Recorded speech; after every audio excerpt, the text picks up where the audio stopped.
আসসালামু আলাইকুম। সবাই কেমন আছেন? আশা করি সবাই ভালো আছেন। আজ আপনাদের জন্য নিয়ে এসেছি গল্পের দ্বিতীয় পর্ব। আশা করি গল্পটি আপনাদের ভালো লাগবে। তাহলে চলুন শুরু করা যাক। 2 দিন পর ওর সাথে যা হলো তার জন্য ও প্রস্তুত ছিল না। ও ভেবেছিল কি আর হবে গেলে।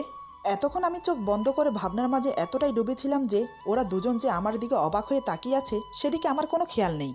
আমার কথা শুনে এতক্ষণে ওরা বুঝে গেছে লাবণ্যর সাথে যে এসব করেছে সে আর কেউ নয়, আমি। হঠাৎ হারুনের কথায় আমার সম্বিত ফিরল। হারুন রেগে হিনাকে বলে, তুই এখান থেকে যা, নিচে গিয়ে দেখ কার কি লাগবে।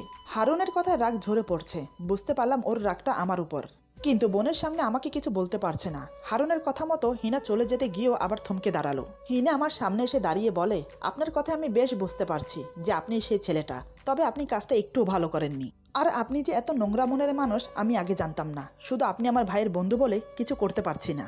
তা না হলে আমি কি করতাম আপনার সাথে আমি নিজেও জানি না। এ বলে সে হনহন করে চলে গেল। আমি নিস্তব্ধ হয়ে হিনার কথাগুলো শুনে গেলাম। কি বলবো আমি, ও যা বলে গেল সবই তো সত্যি। হয়তো বুঝতে আমি অনেক দেরি করে ফেলেছি। আমার এই পাপের প্রায়শ্চিত্ত কোনোদিনও হবে না। হিনা চলে যেতেই হারুন বলে, তারপর কি হয়েছে সেটা বল। আমি বেহাইয়ার মতো বলতে শুরু করলাম। তারপর আমি ওকে এড়িয়ে চলতে শুরু করলাম। তাতেই কাজ হলো। লাবণ্য বুঝতে পারলো আমি যা চাই তা যদি না পাই তাহলে সে আমাকে হারাতে পারে। তাই সে বাধ্য হয়ে রাজি হয়ে গেল, কারণ সে আমাকে খুব ভালোবাসে, আমাকে হারাতে চায় না। লাবণ্য রাজি হয়েছে দেখে আমিও খুব খুশি হলাম। অনেক দিনের চাহিদা পূরণ হতে চলেছে। খুশিতে আমাকে পায় কে। প্ল্যান করতে লাগলাম ওকে নিয়ে কোথায় যাওয়া যায়। এমনিতে সব হোটেলে আমার যাওয়া হয়ে গেছে। ওকে নিয়ে হোটেলে যাওয়ার কোনো ইচ্ছেই আমার নেই। কেন জানি না ওকে হোটেলে নিয়ে যেতে মন চাইছে না। অন্য কোনো মেয়ের ক্ষেত্রে আমার এমন হয়নি। ওর প্রতি আমার অনেক লোভ। এত সহজে ওকে আমি ছাড়ছি না। ওয়েট করতে লাগলাম সঠিক সময়ের জন্য।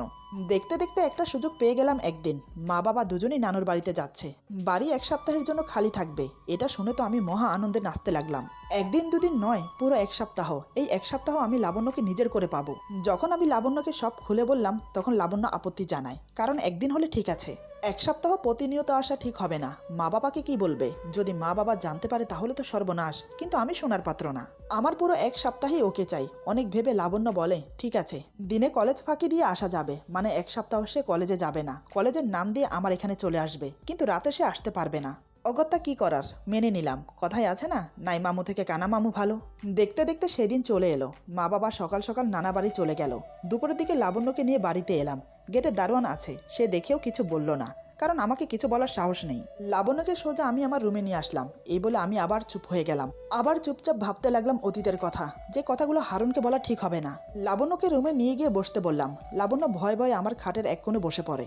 ওর চেহারায় বলে দিচ্ছে ও ভয় পাচ্ছে। আমি ওর পাশে বসে ওর হাতে হাত রেখে বললাম, এই তুমি কি ভয় পাচ্ছ? লাবণ্য আমাকে বলে, সত্যি বলতে আমার সত্যিই ভয় লাগছে। এসব না করলে হয় না? বিয়ের পরে না হয় যা করার করবে। আমি বললাম, যেটা বিয়ের পরে হবে সেটা এখন কেন হতে পারে না? এখন করলেই বা দোষ কি? ভয় পেও না, কিচ্ছু হবে না।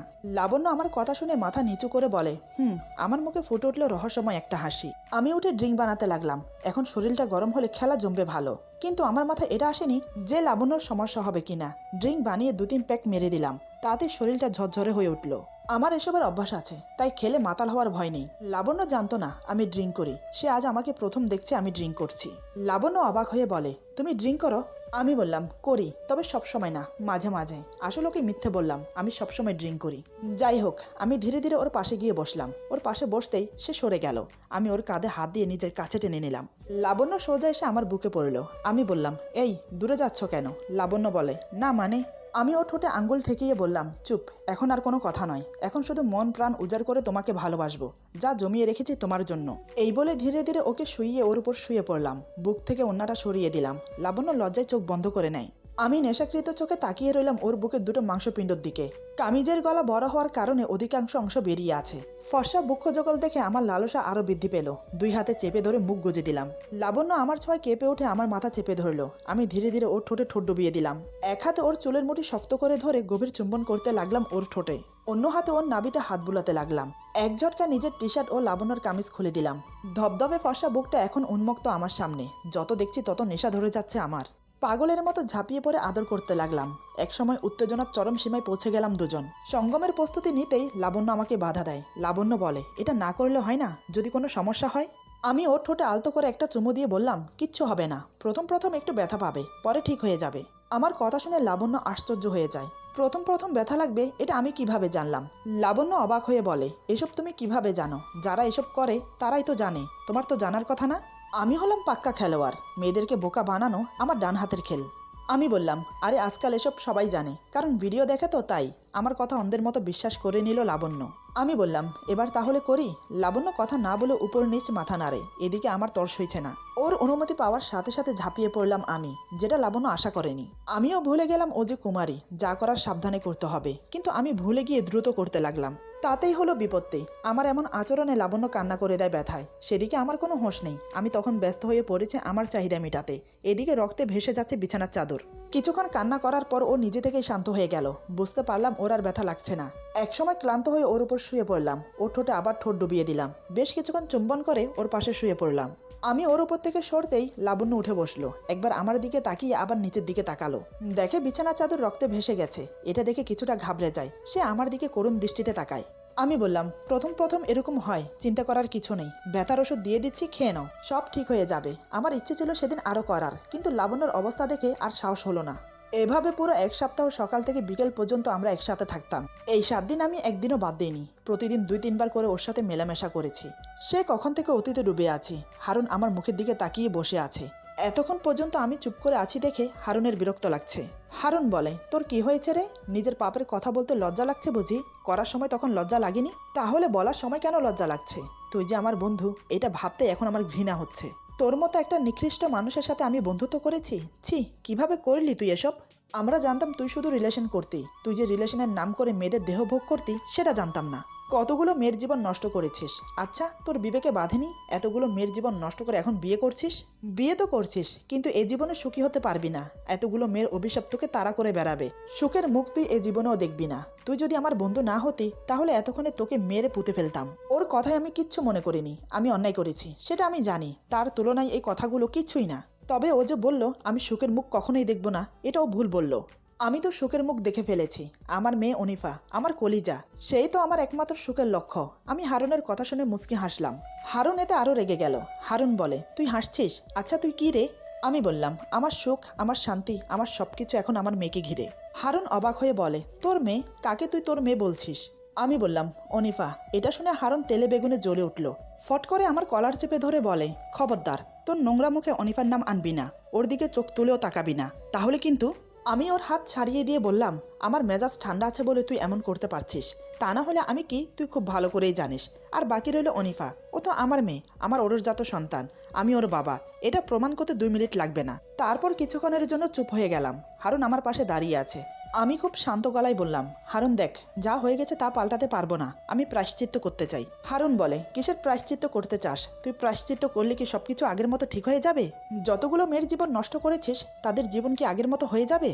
আমি বললাম তো, আগে যা করেছি তা আমি পাল্টাতে পারবো না। তার জন্য আমি অনুতপ্ত। জানি আমার অনুতপ্ত কিছু আসে যায় না। আমি যা করেছি ক্ষমার অযোগ্য।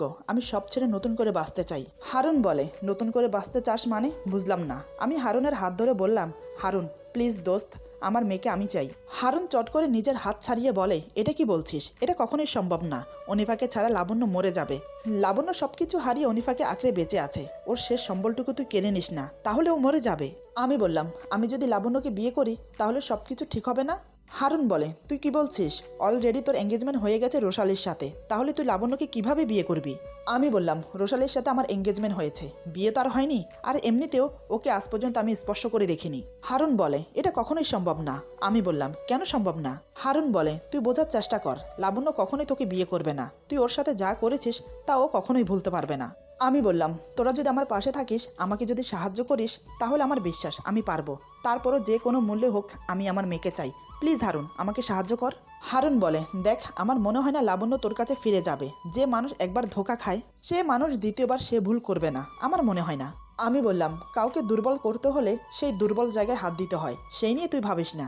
হারুন বলে, ঠিক আছে, আমরা চাই অনিফা বাবার পরিচয় বড় হোক। আমার মনে হয় আমার থেকে বেশি হিনা তোকে সাহায্য করতে পারবে।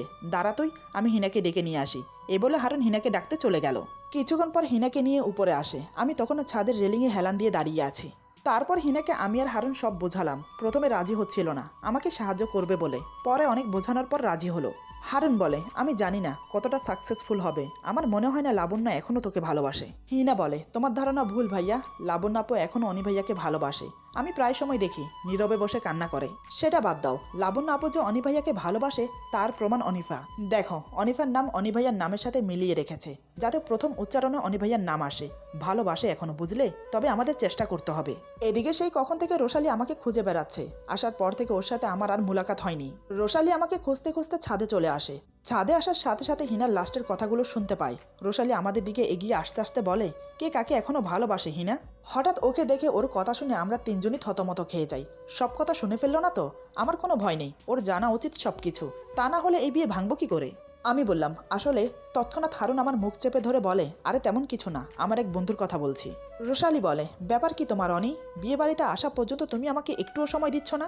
সেই কখন থেকে আমি একা বসে আছি, তোমার আসার কোনো নামগন্ধই নেই। আমি বললাম, বিয়ে বাড়ি, বুঝতেই তো পারছো, বন্ধুর হাতে হাতে সাহায্য করতে হচ্ছে, তাই একটু ব্যস্ত।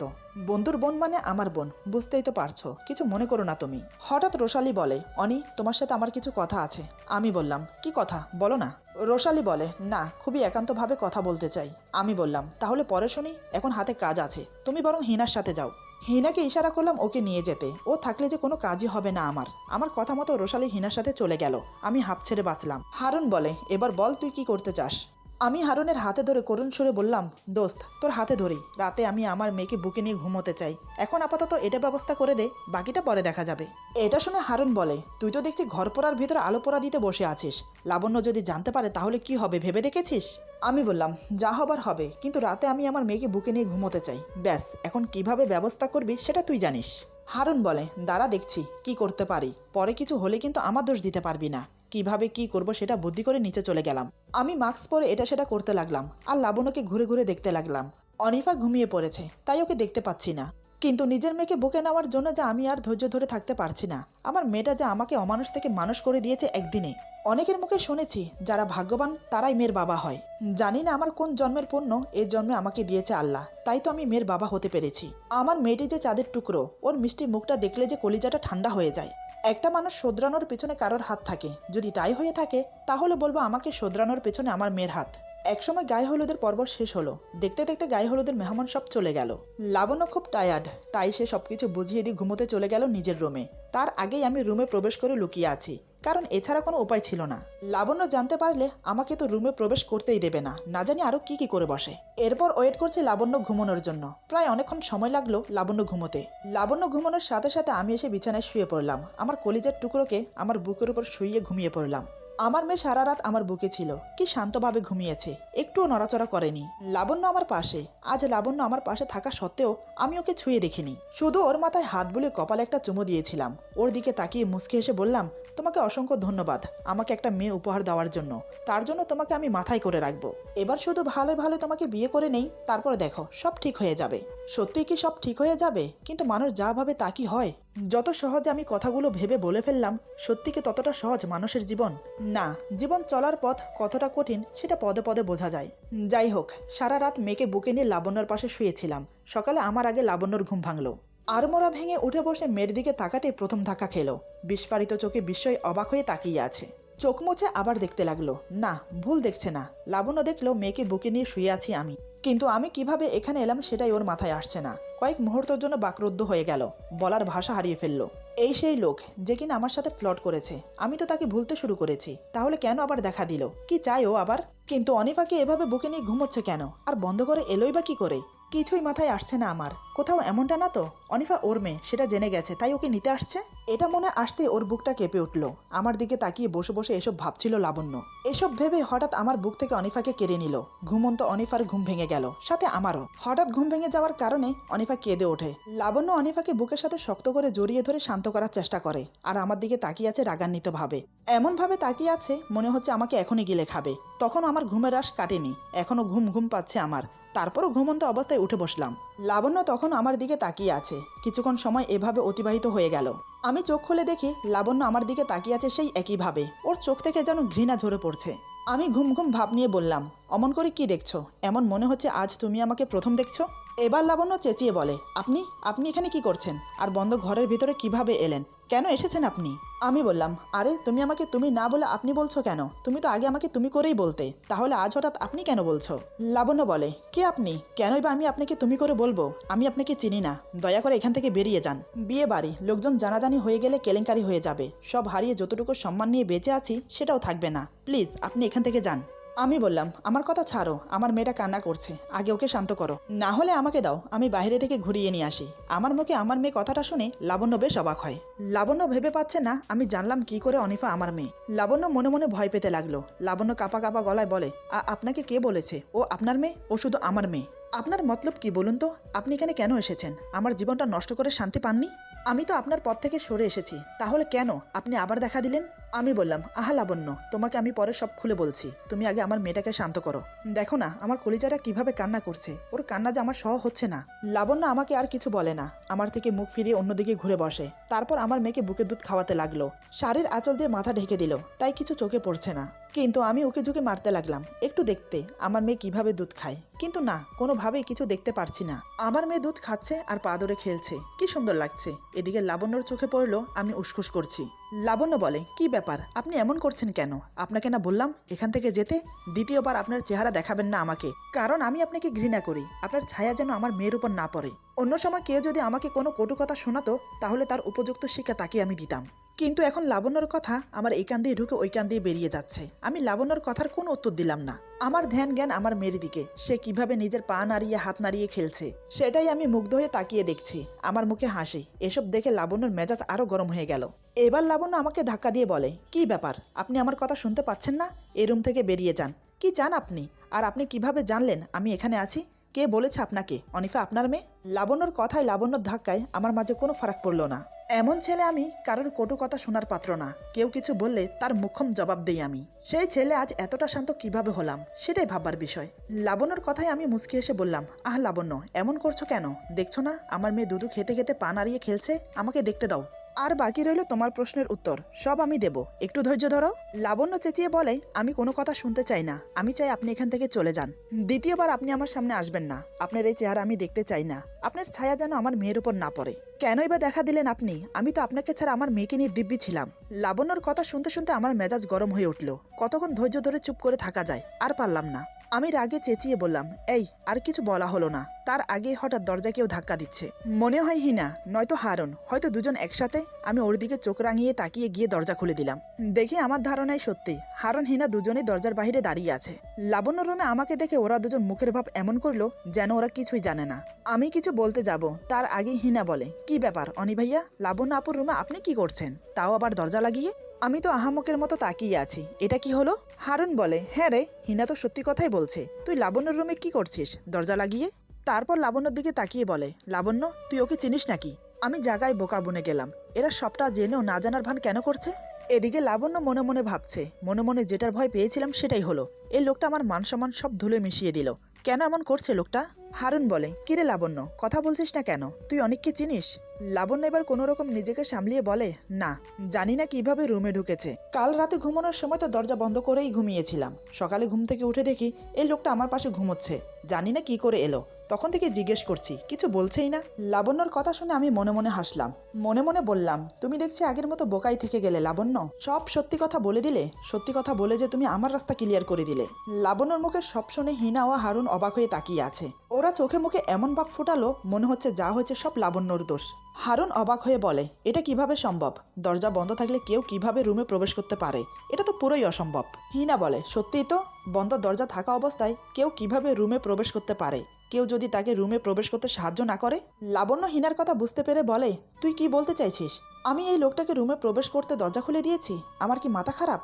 একজন অচেনা মানুষকে আমি আমার রুমে প্রবেশ করতে দেব? এই লোকটাকে জিজ্ঞেস করে না সে কিভাবে ভিতরে এসেছে। হিনা আমার দিকে তাকিয়ে চোখ মেরে বলে, হ্যাঁ তো অনি ভাইয়া, বন্ধ দরজা খুলে কিভাবে ভেতরে ঢুকেছেন? আপনি কি ম্যাজিক জানেন? আমি লাবণ্যর দিকে তাকিয়ে মুচকি এসে বললাম, সেটা একটা গভীর রহস্য, বলা যাবে না। হারুন বলে, আমি তোর বন্ধু, আমাকে বলবি না? হারুনের কথা শুনে লাবণ্য অবাক হয়ে যায়। লাবণ্য মনে মনে বলে, তার মানে হারুন ভাইয়ের বন্ধু অনি, তাই তো বলি সে এই বাড়িতে কি করছে। আমি হারুনের কথার উত্তর না দিয়ে চুপচাপ দাঁড়িয়ে আছি। এতে করে লাবণ্যর রাগ হলো, কারণ আমি এই রুমে কিভাবে এসেছি সেটা না বললে ওরা যে লাবণ্যকে সন্দেহ করবে, খারাপ দৃষ্টিতে দেখবে। এসব ভাবতে ভাবতে লাবণ্য উঠে দাঁড়ালো, আমার সামনে দাঁড়িয়ে বলে, কি ব্যাপার, আপনি এই রুমে কিভাবে এসেছেন সেটা বলছেন না কেন? আমি বললাম, সেটা তো তুমি খুব ভালো করে জানো আমি কিভাবে এসেছি। লাবণ্য চেঁচিয়ে বলে, আমি জানি মানে? আপনি কি বলতে চাইছেন আমি আপনাকে দরজা খুলে দিয়েছি? আমি মুচকি এসে বললাম, এমনটা কি হতে পারে না যে তুমি খুলে দিয়েছো আর আমি রুমে প্রবেশ করে তোমার পাশে শুয়ে পড়েছি? এমনটা তো হতেই পারে নাকি? আমার কথা শুনে হারুন আর হিনা মুখ টিপে হাসছে। ওরা দুজন মনে মনে ভাবছে খেলা জমেছে ভালো। এদিকে লাবণ্য আমার কথা শুনে বেজায় রেগে গেল। সে মনে মনে বলে, এই লোকটা আবারও আমার চরিত্রে আঙুল তুলছে, ওদের সামনে আমাকে ছোট করছে। কেন করছে এমন লোকটা? লাবণ্য আর নিতে পারলো না। রাগের মাথায় সে হঠাৎ এমন একটা কাজ করলো যা দেখে আমার পায়ের নিচের মাটি সরে গেল।